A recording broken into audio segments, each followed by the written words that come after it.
ઓમ નમો નારાયણ. હું અરુણાબેન પીતાંબરપુરી ગોસ્વામી સુરતથી તમારું સ્વાગત કરું છું અરુસ કિચનમાં. તો આજનો આપણો વિડીયો છે સન્ડે સ્પેશિયલ અરુસ કિચનના સબસ્ક્રાઈબરે મોકલેલી કમેન્ટ વાંચવાનો વિડીયો.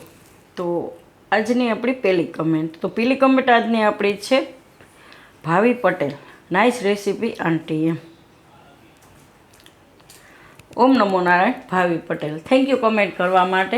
અને આપણે જે સન્ડેમાં વિડીયો મૂકીએ એની પહેલી કમેન્ટ આપણે લેતા હોઈએ છીએ. તો આજની તમારી પહેલી કમેન્ટ છે અને આજે આપણે મૂક્યા છે પરોઠા. તો સુરતના પરોઠા આપણે બનાવ્યા હતા, એ આજે આપણે મૂક્યા છે. તો થેન્ક યુ, તમને મારી રેસીપી ગમી અને તમે જોઈને કમેન્ટ કરી. તમે બેલ આઇકન દબાવીને રાખ્યું હશે અને નોટિફિકેશન મળ્યું ને તરત તમે કમેન્ટ કરી. તો થેન્ક યુ કમેન્ટ કરવા માટે. ઓમ નમો નારાયણ. તો આગળની આપણી કમેન્ટ છે નિશા વ્યાસ. તો પૌવાનો ચેવડો આપણે બનાવ્યો હતો, એમાં કમેન્ટ કરેલી છે કે પૌવા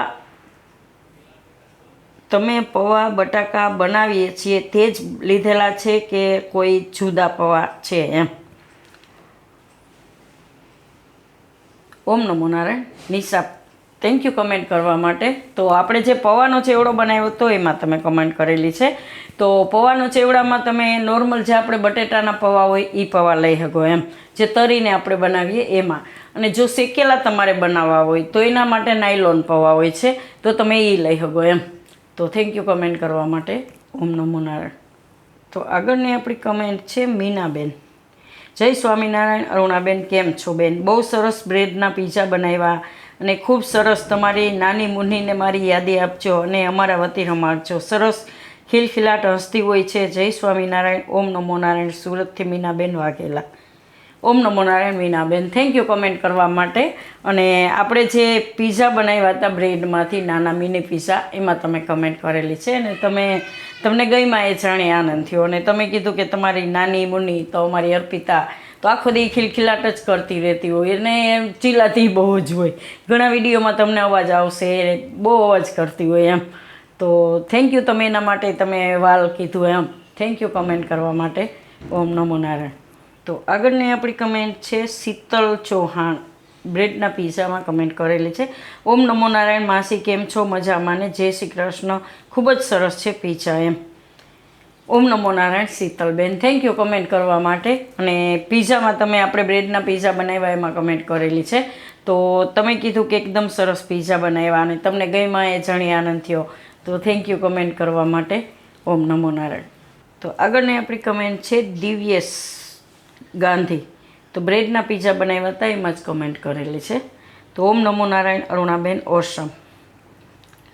ઓમ નમો Narayan Divyesh, thank you comment કરવા માટે. અને તમે આપણે જે બ્રેડના પીઝા બનાવ્યા હતા એમાં કમેન્ટ કરેલી છે. તો થેન્ક યુ, તમને ગઈમાં એ જાણી આનંદ થયો. તો થેન્ક યુ કમેન્ટ કરવા માટે. ઓમ નમો નારાયણ. આગળની આપણી કમેન્ટ છે મોહનથાળ આપણે બનાવ્યો હતો એમાં રવજી સોલંકી, સરસ રીત સમજાવી છે એમ. ઓમ નમો નારાયણ. આમાં રવજી સોલંકી નામ છે. થેન્ક યુ કમેન્ટ કરવા માટે. તો આપણે જે મોહનથાળ બનાવ્યો હતો એમાં તમે કમેન્ટ કરેલી છે અને તમે કીધું સરસ રીત સમજાવી એમ. તો થેન્ક યુ, તમને મારી મોહનથાળ બનાવવાની રીત ગમી એમ. થેન્ક યુ કમેન્ટ કરવા માટે. ઓમ નમો નારાયણ. તો આગળની આપણી કમેન્ટ છે કલાકંદ આપણે બનાવ્યું હતું એમાં નીતાબેન સિસાંગિયાની. તો એમ કહે છે કે જય જલારામ, અમે દિવાળીમાં તમારી રેસીપીથી કલાકંદ બનાવવાના છીએ, આવજો એમ. Arunaben, happy Diwali to you all Goswami family, stay sweet, reason for every ace kalakand. Okay, જય Jalaram Nitaben, thank you comment કરવા માટે. ને આપણે જે કલાકંદ બનાવ્યું હતું એમાં તમે કમેન્ટ કરેલી છે અને તમે કીધું કે આ દિવાળીમાં તમે કલાકંદ જોઈને બનાવવાના છો. તો થેન્ક યુ, તમે બનાવીને મને પાછો યાદ કરજો અને કેવું બન્યું એમ ફોટોય મોકલજો મને. તમે ફોટોય મોકલી શકો ઇન્સ્ટાગ્રામમાં કે તમે કઈ રીતનું બનાવ્યું એમ. તો થેન્ક યુ, તમને પણ મારા તરફથી અને મારા આખા પરિવાર તરફથી happy Diwali. Thank you comment કરવા માટે. ઓમ નમો નારાયણ, જય જલારામ. તો આગળની આપણી કમેન્ટ છે ઇન્દુબેન ઓઝાની, ભૂંગળાનું શાક આપણે બનાવ્યું હતું, જે ફૈબાએ બનાવ્યું હતું મારા, એમાં કમેન્ટ કરેલી છે કે ફૈબાએ સરસ પરંપરાગત રીતે ભૂંગળાનું શાક બનાવ્યું. આભાર ફૈબા. ઓમ નમઃ શિવાય. ઓમ નમઃ શિવાય. ઇન્દુબેન થેન્ક યુ કમેન્ટ કરવા માટે. ને આપણે જે ભૂંગળાનું શાક બનાવ્યું હતું, જે ટ્રેડિશનલ એક રેસીપી છે, અને એ મારા ફઈબાએ બનાવ્યું હતું. તો તમને એ રેસીપી ગમી એ જાણી આનંદ થયું. ઘણા બધાએ બહુ બધી કમેન્ટ કરી. એકદમ મસ્ત ટ્રેડિશનલ રીતે ખાવામાં એકદમ ટેસ્ટી લાગે છે ને એકદમ ઘરમાં રહેલી વસ્તુથી જ તમે બનાવી. તો નોર્મલી શું છે કે ગામડામાં શાકભાજી ને એવું બધું ઓછું મળતું. તો આ રીતે આપણે જે ભૂંગળાનું શાક બનાવ્યું તો ઘરમાં રહેલી વસ્તુથી જ આપણે બનાવી શકીએ અને એકદમ મસ્ત ટેસ્ટમાંય સરસ લાગશે તમને ખાવામાં અને તમને બધાને બહુ ગમ્યું એ જાણી આનંદ થયો. અને ફઈબાએ બનાવ્યું હતું એવું સરસ એમ. તો થેન્ક યુ કમેન્ટ કરવા માટે. ઓમ નમો નારાયણ. તો આગળની આપણી કમેન્ટ છે દાલ ને પાલક આપણે બનાવી હતી, એમાં Hemant Shukla. I made it was very tasty. I missed but do the need to put lemon juice for ખટાશ. ઓકે. ઓમ નમો Narayan. Hemant Shukla thank you comment કરવા માટે. અને આપણે જે દાલ પાલક બનાવી હતી એમાં તમે કમેન્ટ કરેલી છે અને તમે કીધું કે તમે એ બનાવ્યું ને ટેસ્ટી બન્યું એમ. તો થેન્ક યુ, તમને મારી રેસીપી ગમી અને તમે જોઈને બનાવ્યું એમ. તો થેન્ક યુ કમેન્ટ કરવા માટે. ઓમ નમો નારાયણ. અને તમે કીધું ખટાશ માટે તમે લીંબુનો રસ નાખી શકીએ એમ. તો થેન્ક યુ. લીંબુનો રસથી ખટાશ સારી આવે ને આપણે નાખી શકીએ એમાં. થેન્ક યુ કમેન્ટ કરવા માટે. ઓમ નમો નારાયણ. તો આગળની આપણી કમેન્ટ છે આપણે રાજમા બટેટાનું શાક બનાવ્યું હતું, એમાં પરેશ સંધ્યા. તો સંધ્યાબેનની good morning Arunaben, very nice recipe. Also love yesterday's mirchi bhajiya recipe, super tasty. Thank you Sandhya from London. ઓમ નમો Narayan Sandhyaben thank you comment કરવા માટે. ને આપણે જે રાજમા બટેટાનું શાક કર્યું હતું એમાં તમે કમેન્ટ કરેલી છે અને તમે કીધું કે કાલે આપણે મૂક્યું હતું મિર્ચીવાળા, મિર્ચી ભજીયા.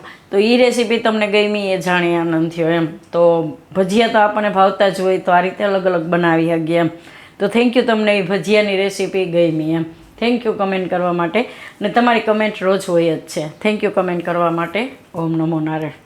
તો આગળની આપણી કમેન્ટ છે કેરેમલ ટી આપણે બનાવી હતી, એમાં દીપ્તિબેન મોમૈયા. બહુ જ મસ્ત.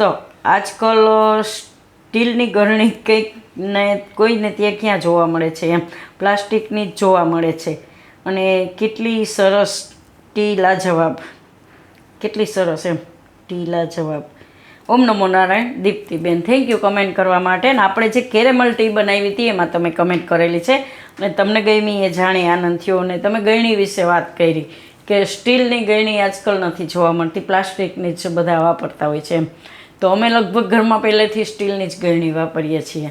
તો થેન્ક યુ, તમને આ ચાની રેસીપી ગમી એ જાણી આનંદ થયો. ટેસ્ટમાં બહુ સરસ લાગે છે. કેરેમલ ટી આપણે બનાવી હતી એમાં એકદમ આમ અલગ જ સ્વાદ આવશે તમને. જે રીતે આપણે પેલું આઈસ્ક્રીમ ખાતા હોય એના જેવો ટેસ્ટ આવશે.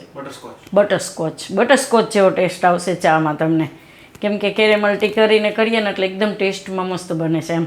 તો થેન્ક યુ, તમને રેસીપી ગમી એ જાણી આનંદ થયો. થેન્ક યુ કમેન્ટ કરવા માટે. ઓમ નમો નારાયણ.